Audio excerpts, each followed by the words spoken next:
Number one, don't multitask. And I don't mean just set down your cell phone or your tablet or your car keys or whatever's in your hand. I mean, be present. Be in that moment. Don't be thinking about your argument you had with your boss. Don't be thinking about what you're going to have for dinner. If you want to get out of the conversation, get out of the conversation. But don't be half in it and half out of it. Number two, don't pontificate. If you want to just state your opinion without any opportunity for response or argument or pushback or growth, write a blog. Bill Nye, everyone you will ever meet knows something that you don't. I put it this way: everybody is an expert in something. Number three, use open-ended questions. In this case, take a cue from journalists. Start your questions with who, what, where, when, why, or how. If you put in a complicated question, you're going to get a simple answer out. If I ask you, were you terrified?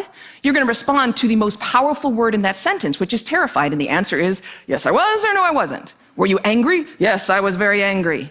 Let them describe it. They're the ones that know.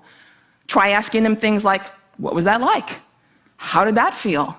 Because then they might have to stop for a moment and think about it, and you're going to get a much more interesting response. Number four, go with the flow. That means thoughts will come into your mind, and you need to let them go out of your mind. We've heard interviews often in which a guest is talking for several minutes, and then the host comes back in and asks a question which seems like it comes out of nowhere, or it's already been answered.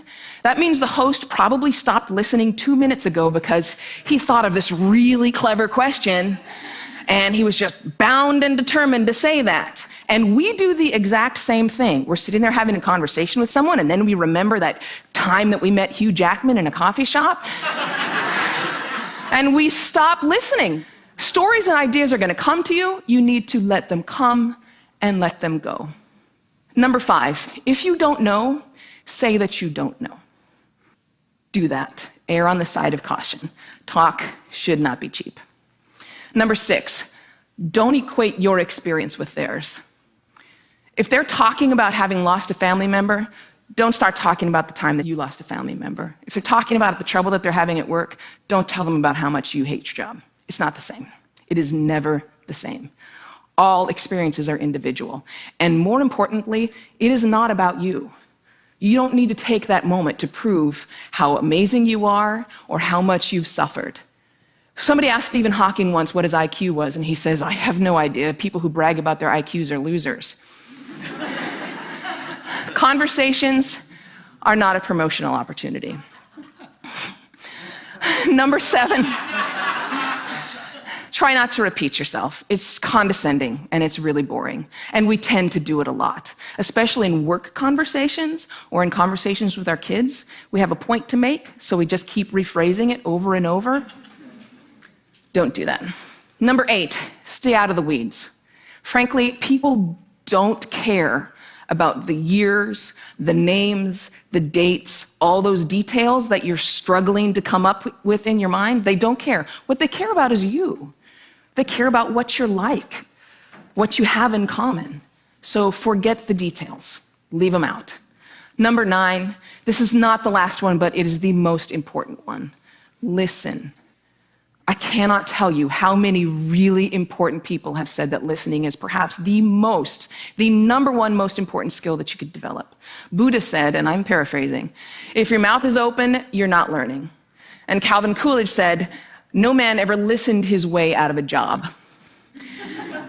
Why do we not listen to each other? Number one, we'd rather talk.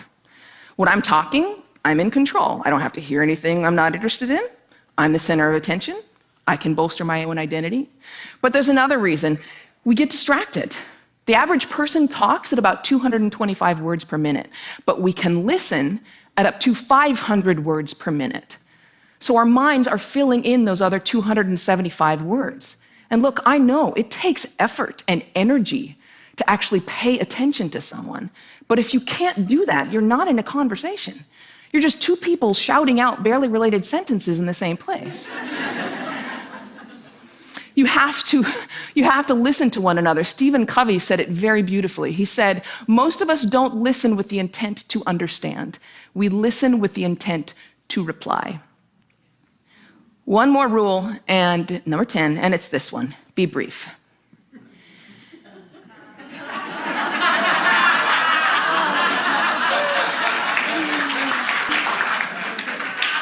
All of this boils down to the same basic concept, and it is this one: be interested in other people.